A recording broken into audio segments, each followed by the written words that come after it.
Trabalhadores do Sistema Único de Assistência Social, SUAS, estarão reunidos hoje para discussão e levantamento das necessidades da rede socioassistencial de Teresina. O encontro terá a participação de Alessandro Tiesi, que é coordenador da Paulo Social, uma instituição que é referência na área e conversa com a gente a partir de agora. Alessandro, muito bom dia para você, seja bem-vindo aqui à Notícia da Manhã. O que vai ser feito hoje é uma espécie de diagnóstico para a melhoria do atendimento nessa área? Tiago, bom dia, muito feliz de estar aqui com vocês, agradecer a todo o pessoal aqui da equipe da TV, muito bom estar aqui dialogando. Chegando pela primeira vez em Teresina, muito feliz também da gente poder estar contribuindo de alguma forma com as demandas do município. De fato, a gente vem dialogando com o Conselho Municipal dos Direitos da Criança e do Adolescente, aqui de Teresina, e a nossa perspectiva pela manhã de hoje é de compreender quais são os gargalos, as demandas, as necessidades maiores da rede de proteção à infância e à juventude e também dialogar com a Secretaria ou com os profissionais que atuam na política de assistência social para que de alguma forma nós da Paulos possamos contribuir tanto com processos formativos, que é a nossa principal expertise, que é o que a gente vem para oferecer para o município, mas também em apoio a impressões de materiais, de conteúdos que possam ser disseminados para a população para questão de defesa de direitos, nessa linha, né? Paulos é uma instituição privada que tem essa finalidade aí de atuação em âmbito nacional. Bom, inclusive, ocupa uma cadeira em âmbito nacional, né, no Conselho de Assistência Social, e eu gostaria de saber do senhor, pela conversa preliminar que se teve acerca da realidade aqui de Teresina. Nós temos, por exemplo, aqui 7 conselhos tutelares, verifica-se que a necessidade seria de 10. Esse quadro de Teresina se assemelha a de outras praças de outros estados brasileiros. E qual é o diagnóstico que se tem acerca do atendimento ideal que se busca para crianças e adolescentes em situação de vulnerabilidade? É uma questão meramente de ampliação de estrutura física ou, de fato, o pessoal, a forma do atendimento que precisaria ser dado ainda está aquém do esperado? Tem muitos desafios como outras políticas públicas. Quando a gente, de fato, faz um olhar crítico, uma análise da política de assistência social, que é a nossa principal área de atuação, a gente consegue verificar, embora se tenha um sistema muito bem construído, elaborado, com toda uma rede de proteção, a gente ainda consegue verificar uma situação muito delicada de financiamento. Esse é um ponto que a gente vê, inclusive, no Conselho Nacional, dialogando com o poder público, maior investimento. É uma política pública que ainda não tem uma verba obrigatória para investimento, é um orçamento discricionário.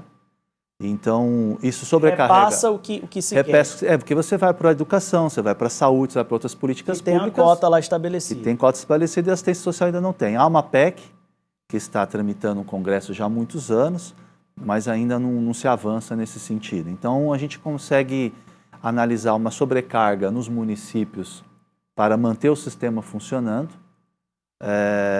E aí, assim, é claro, não é só uma estrutura física das unidades de atendimento, mas também os desafios de gestão. A gente está falando no atendimento de vulnerabilidade, situações de risco que são trazidas aí nos territórios, e a complexidade desses atendimentos leva, principalmente ao trabalhador, a estar qualificado para essas atuações. E isso chega também, de alguma forma, na própria estrutura do Conselho Tutelar, né? Que não é o nosso principal foco de atuação, mas a gente vem tendo algumas experiências, sim, de atendimento para o conselheiro tutelar em algumas regiões, principalmente São Paulo, que é a nossa sede, né? Então, você tem as dificuldades, sim, de infraestrutura, de financiamento, mas também um gargalo muito grande na questão mesmo da capacitação e da qualificação dos serviços. A questão da capacitação de pessoal para lidar com adolescentes menores em conflito com a lei é um dos maiores desafios. A gente, por exemplo, aqui no estado do Piauí, está diante de uma grande demanda gerada para a segurança pública de atos infracionais que são cometidos, né, por menores de 18 anos. Ah, sim, com certeza. Quando a gente chega numa situação dessa, é porque muitas outras políticas públicas falharam. Né? Você tem falta de acesso a uma boa educação, a questão de saúde, a uma questão mesmo da própria estrutura da comunidade onde se vive.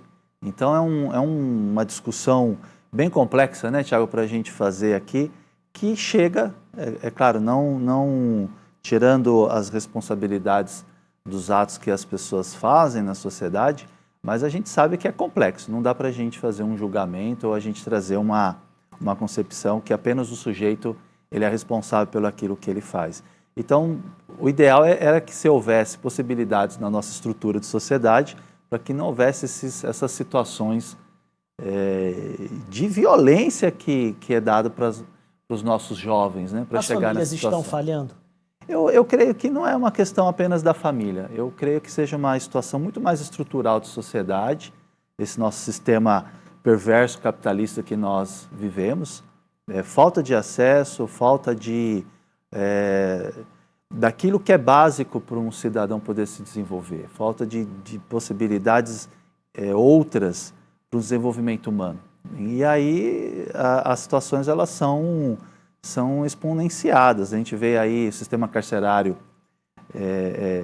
dos maiores aí de idade, você vê o maior público são pessoas de 18, 19, 20 anos, de periferias, de comunidades, e é uma situação muito complexa. Então, a gente precisa ter um investimento naquilo que a assistência social chama de proteção social básica. Tem que ter prevenção, tem que ter ações para que se evite chegar nesses pontos, né? A criminalidade, ela é histórica na nossa sociedade, mas eu tenho essa compreensão que se há possibilidades de ter políticas públicas de fato efetivas, ensino público, ensinos decentes, possibilidades outras de desenvolvimento humano, a gente teria um outro cenário aqui para estar conversando, né? Bom, a partir do que for diagnosticado em relação a Teresina, o que será oferecido, que áreas serão trabalhadas para se melhorar, se buscar essa melhoria? Tiago, a gente tem 3 grandes perspectivas para Teresina. Uma são os processos formativos destinados para os trabalhadores que atuam na política de assistência social, então seja as pessoas que estão mais na linha da gestão, mais num campo técnico, mas também para os educadores sociais, os orientadores sociais, que têm uma atuação direta com o público da criança, do adolescente, inclusive da pessoa idosa. Esses processos formativos, ele traz uma perspectiva de conteúdo sobre formas de trabalho, formas de gestão. A Paulus é uma instituição que está há 93 anos no Brasil, ela tem uma editora, um campo gráfico industrial, inclusive essa é a nossa fonte de recurso. Nós estamos trazendo para Teresina um material próprio que será distribuído para os trabalhadores e inclusive também para todas as crianças e adolescentes que são atendidos por esse serviço. E não é vendido, né? Não é comercializado. Isso aqui não é comercializado, ele é feito especificamente para essa finalidade de processo formativo. É o nosso material didático que a gente costuma trazer. Estamos um diálogo também com o Conselho para os processos formativos para os conselheiros tutelares, é uma perspectiva também. Outras demandas que certamente virão.